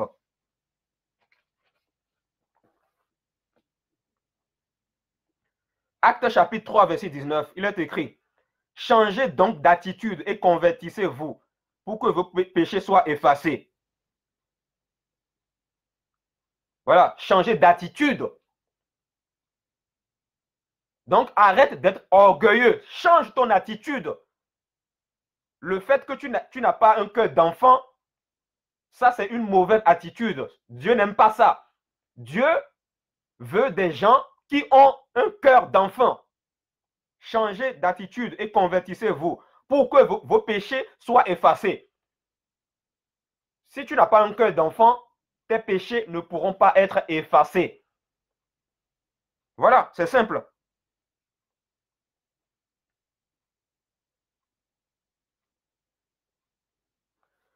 On va lire par la suite. Alors, des temps de rafraîchissement viendront de la part du Seigneur et il enverra le Messie qui vous était destiné, Jésus. Jésus, voilà, le Seigneur. Il y a combien de seigneurs? Le Seigneur enverra le Messie. Quand la Bible précise que le Seigneur enverra le Messie, ben, en fait, Jésus-Christ s'est envoyé lui-même parce que il est en même temps le Saint-Esprit, il est en même temps le Fils Et il est en même temps le Père. Il s'est manifesté sous plusieurs formes. C'est clair. C'est clair, net et précis.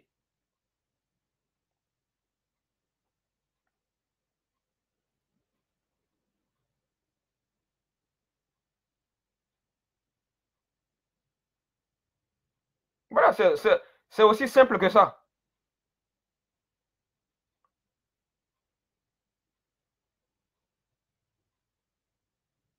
On va aller dans Actes chapitre 5, versets 29 à 32.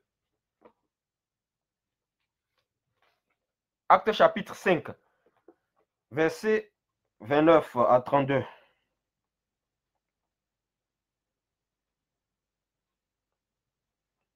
Pierre et les apôtres répondirent, il faut obéir à Dieu plutôt qu'aux hommes. Le Dieu de nos ancêtres a ressuscité Jésus, que vous avez tué, en le clouant sur le bois. Dieu l'a élevé à la droite comme prince et sauveur. Dieu l'a élevé à la droite comme prince et sauveur. Jésus-Christ, c'est le sauveur. Jésus-Christ se présente comme le seul sauveur du monde. Et c'est le même Jésus-Christ qui parle dans l'Ancien Testament en se présentant comme le seul sauveur. Combien de sauveurs y a-t-il? Il n'y a qu'un seul sauveur. Vous le savez très bien. Donc, le Dieu qui a parlé dans l'Ancien Testament, c'est Jésus, parce que c'est le Dieu créateur. Dieu l'a élevé à sa droite comme prince et sauveur,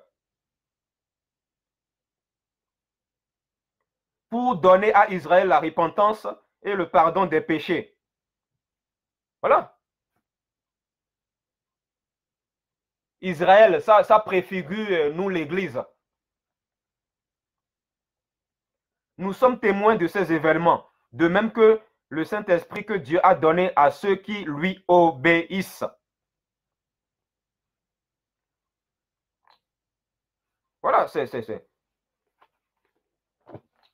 clair.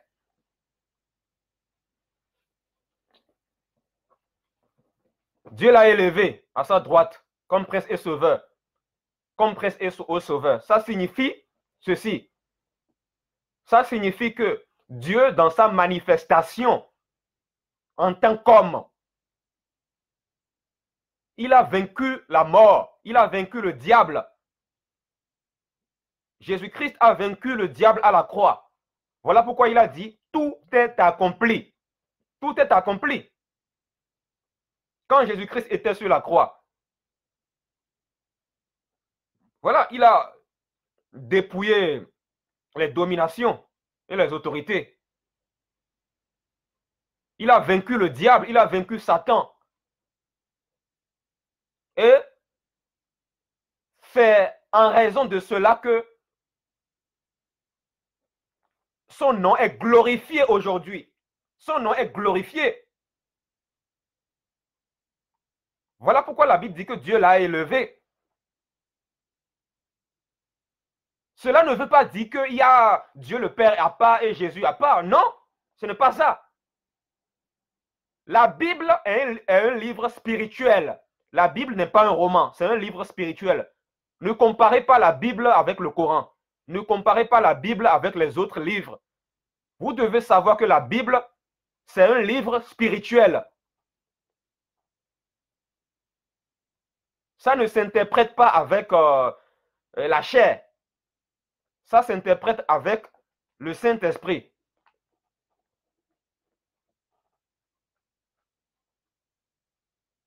Il a reçu tout pouvoir. Souvenez-vous dans Matthieu 28, quand Jésus disait, après sa résurrection, j'ai reçu tout pouvoir au ciel et sur la terre. Il a bien précisé tout pouvoir. Jésus dit dans Matthieu 28, j'ai reçu tout pouvoir. Il n'a pas dit qu'il a reçu une partie du pouvoir.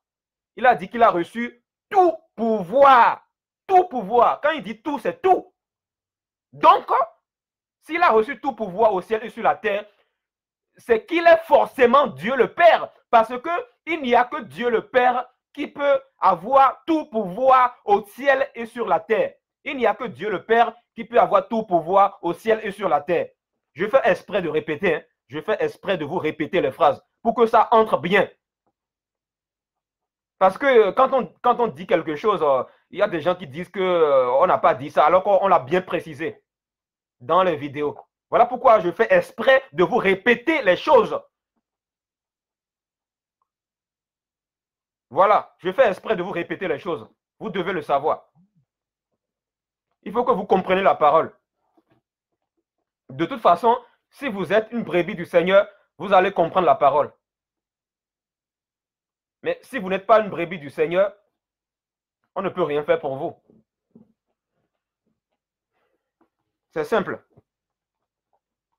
Là, c'est clair ici.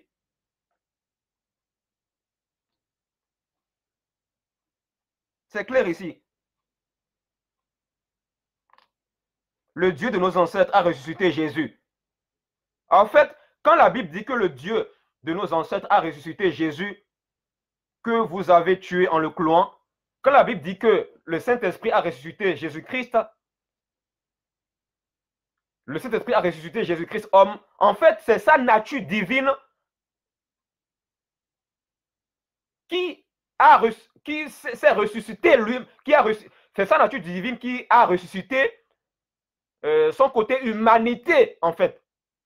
C'est ce qu'il faut comprendre parce que Dieu, en tant qu'homme, est 100% homme et 100% Dieu. Quand il était physiquement sur la terre, voilà, c'est 100% homme et 100% Dieu le Père. Donc, en quelque sorte, Jésus-Christ étant 100% Dieu le Père et 100% homme, il s'est ressuscité lui-même.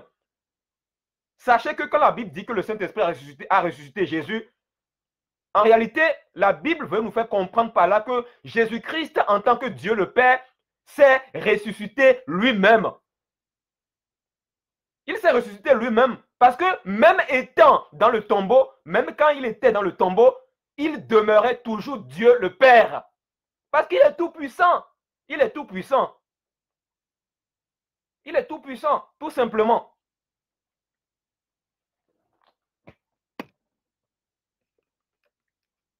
Comment pouvez-vous limiter la puissance de Dieu?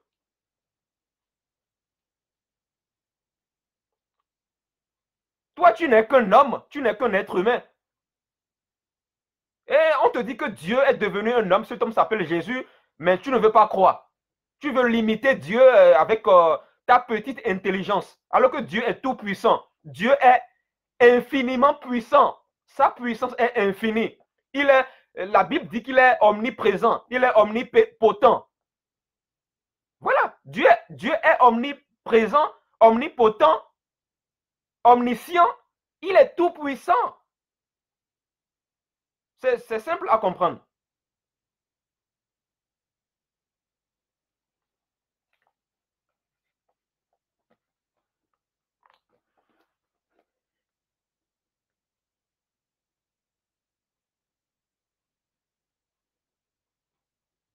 Voilà, quand la Bible dit que Dieu l'a élevé à sa droite comme prince et sauveur, quand la Bible dit que Dieu l'a élevé à sa droite comme prince et sauveur, ça signifie que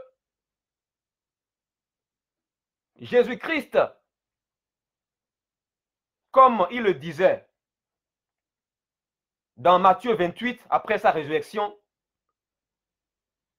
tout pouvoir m'a été donné au ciel et sur la terre. J'ai reçu tout pouvoir au ciel et sur la terre. Voilà. Les anges qui sont au ciel, ils n'ont pas... voilà.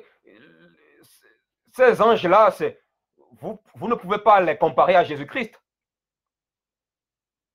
Seul Jésus-Christ a reçu tout pouvoir au ciel et sur la terre. Voilà ce que dit la Bible. Mais si Jésus-Christ a reçu tout pouvoir au ciel et sur la terre, pourquoi vous dites qu'il n'est pas Dieu le Père? Pourquoi vous dites qu'il n'est pas Dieu le Père?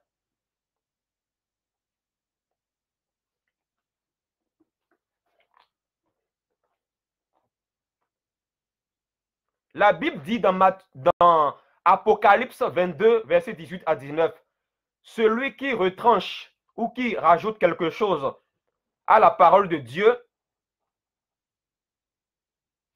Dieu le frappera des fléaux décrits dans ce livre. Donc, c'est ça. Celui qui ajoute ou retranche quelque chose à la parole de Dieu, Dieu le frappera. Jésus-Christ est bel et bien Dieu le Père.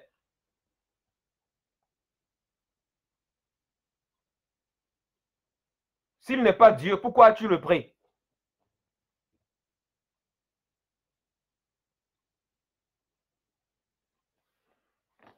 Dieu a un nom, le Père a un nom. Quand on parle de Père, le Père, ce n'est pas un nom.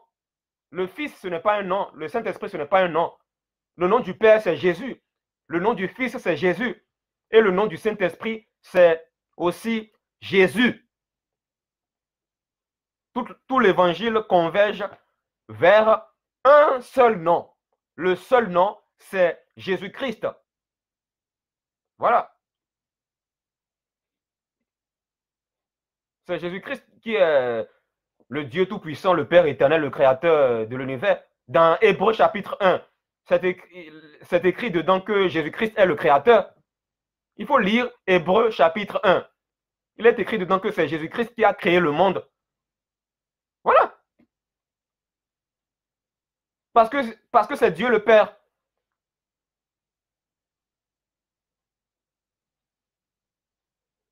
Dans certaines Bibles, vous verrez que c'est écrit dans Genèse 1, créons l'homme à notre image. Cela ne veut pas dire qu'il y a une différence de divinité en Dieu. Non. Cela veut tout simplement parler de la majesté de Dieu, le Père lui-même. C'est comme par exemple dans ce monde, on vous voit des gens. Par exemple, une personne que tu ne connais pas, au lieu de dire tu dis vous. Tu dis par exemple, tu peux dire à quelqu'un par exemple, comment allez-vous? Mais tu ne parles pas à deux personnes, tu parles à une seule personne. En fait, c'est juste une phrase de respect, c'est tout, une phrase de respect, c'est tout. Voilà pourquoi dans certaines Bibles, dans certaines versions bibliques, dans certaines versions de la Bible, vous verrez que c'est écrit créons l'homme à notre image. Parce que, voilà, quand Dieu dit créons l'homme à notre image, cela veut tout simplement dire que, voilà, Dieu, il est tout puissant, il est glorieux, il est capable de se manifester sous plusieurs formes. Jésus-Christ existait déjà, c'est lui qui a créé le monde. La Bible nous dit que c'est Jésus-Christ qui a créé le monde. Jésus-Christ, c'est le nom de Dieu, c'est son nom. Comment s'appelle le Dieu de la Bible? Si quelqu'un vous pose cette question, dites-lui que le Dieu de la Bible, c'est Jésus-Christ. Voilà.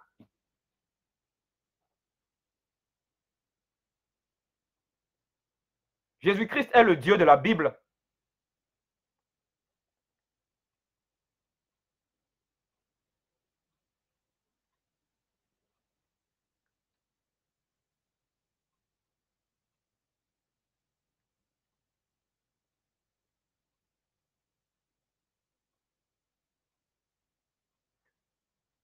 C'est simple à comprendre pour ceux qui veulent comprendre. Voilà, c'est simple à comprendre.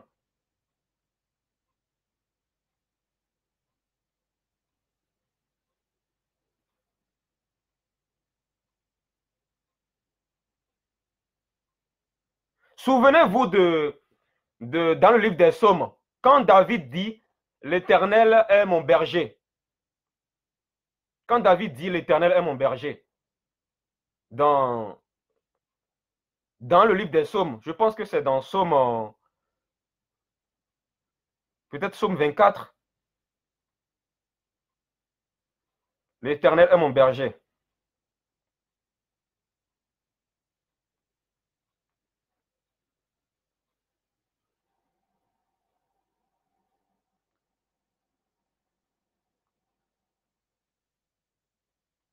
L'Éternel est mon berger. Psaume, c'est dans le livre des Psaumes. David dit l'Éternel est mon berger. Mais Jésus, dans le Nouveau Testament, se présente comme le seul berger. Donc, David parle de qui dans le livre de Psaume? Quand il dit que l'Éternel est mon berger, il parle de Jésus. Parce que Jésus-Christ, c'est l'Éternel.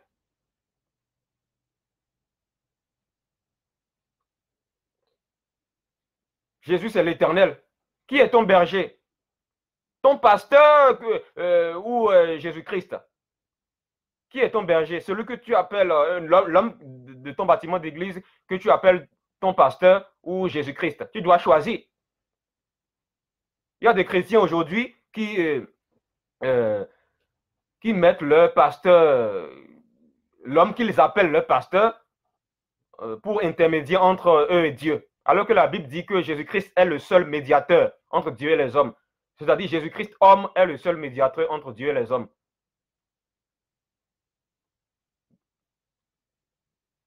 Dieu ne peut pas accepter que tu mettes un médiateur entre lui et toi. Il ne peut pas accepter ça. Il ne peut pas accepter ça parce que Jésus n'est pas mort et ressuscité pour rien.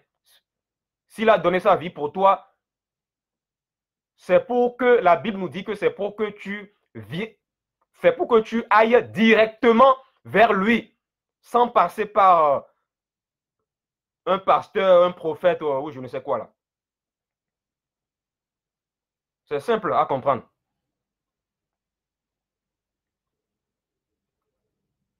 Patientez quelques instants.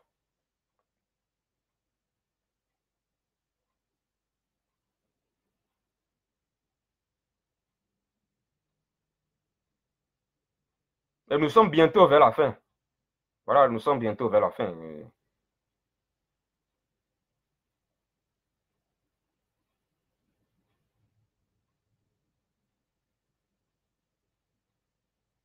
L'Éternel est mon berger, je ne manquerai de rien. C'est Psaume 23.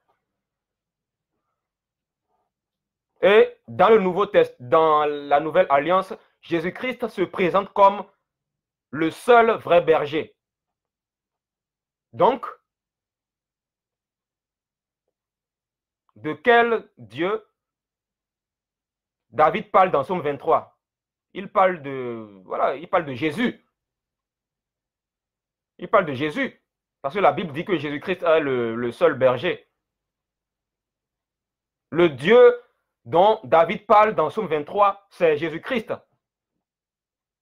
En disant que l'Éternel est mon berger. Si Jésus-Christ n'était pas Dieu le Père, il n'aurait pas eu certaines phrases. Si Jésus-Christ n'était pas Dieu le Père, il n'allait pas dire « Je suis le chemin, la vérité et la vie ». Dieu s'est manifesté sous plusieurs formes, mais c'est le même Dieu. C'est le même Dieu. Vous qui parlez de Trinité, là, vous avez vu, c'est écrit où, dans la Bible où il y a le mot Trinité. Il n'est écrit nulle part dans la Bible que Dieu est une Trinité. Dieu est un. Dieu est un. Voilà, Dieu est un. Dieu le faisait comprendre au peuple d'Israël après leur sortie d'Égypte. Parce qu'en Égypte, là-bas, il y avait des trinités. Il y avait une triade.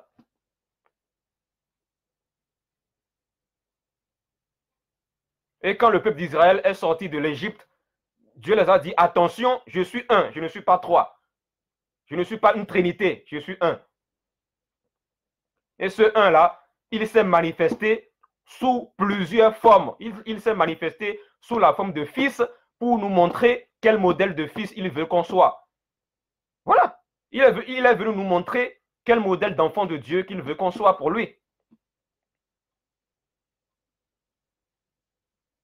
Voilà. C'est tout simplement ça.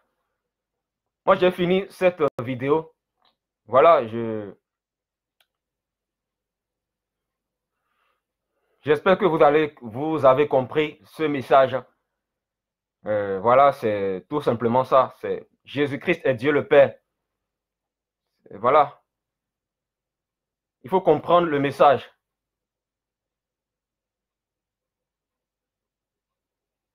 Si tu es possédé par un esprit de Jézabel qui te fait dire que Jésus-Christ n'est pas Dieu le Père, cherche ta délivrance. Cherche ta délivrance. Parce que c'est l'esprit de Jézabel qui te fait croire que Jésus-Christ n'est pas Dieu le Père. Il y en a qui sont manipulés par l'esprit de Jézabel sans le savoir.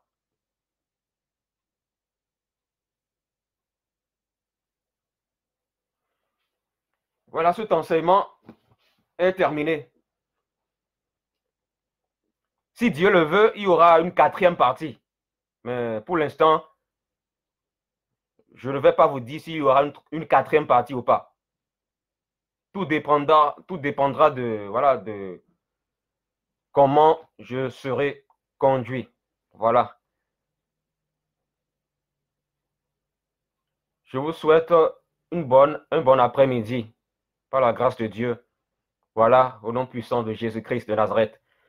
Père éternel, roi des rois, Seigneur, je te demande de te révéler à toutes les personnes qui écoutent ou qui écouteront ce message dans cette vidéo. Jésus, roi des rois, Seigneur, révèle-les que tu es le Père. Seigneur, Père éternel, donne-leur un cœur d'enfant, l'humilité. Seigneur Jésus-Christ, parce que sans l'humilité, nous ne pouvons pas entrer dans le royaume de Dieu, c'est-à-dire ton royaume. Ô Père éternel, Jésus-Christ, roi des rois, tu es venu nous révéler ton nom. Oh, et ton nom, c'est Jésus-Christ.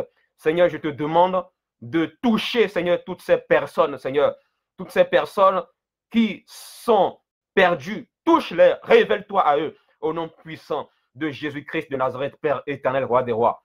Au nom puissant de Jésus-Christ, que toutes sortes de démons qui te fait penser que Jésus-Christ n'est pas Dieu le Père, que ces démons-là soient chassés de ta vie maintenant, au nom puissant de Jésus-Christ. Au nom puissant de Jésus-Christ. Esprit de Jézabel, je te commande maintenant de libérer ce frère ou cette sœur-là qui écoute cette vidéo. Au nom puissant de Jésus-Christ. Sors d'elle, quitte-la, quitte sa vie maintenant. Au nom puissant de Jésus-Christ. Esprit de Jézabel, sors! Sors de cet homme, sors de cette femme maintenant. Au nom puissant de Jésus-Christ. Tu es en train de faire croire à certaines personnes que Jésus-Christ n'est pas Dieu le Père. Je te commande maintenant d'arrêter de les embrouiller. Au nom de Jésus-Christ, Satan, lâche leur vie maintenant. Tu lâches leur vie. Au nom puissant de Jésus-Christ, sors de leur vie. Lâche-les. Lâche-les maintenant. Au nom puissant de Jésus. Alléluia. Au nom puissant de Jésus-Christ. Je brise tous les liens du catholicisme dans ta vie. Je brise tous les liens démoniaques dans ta vie au nom puissant de Jésus-Christ.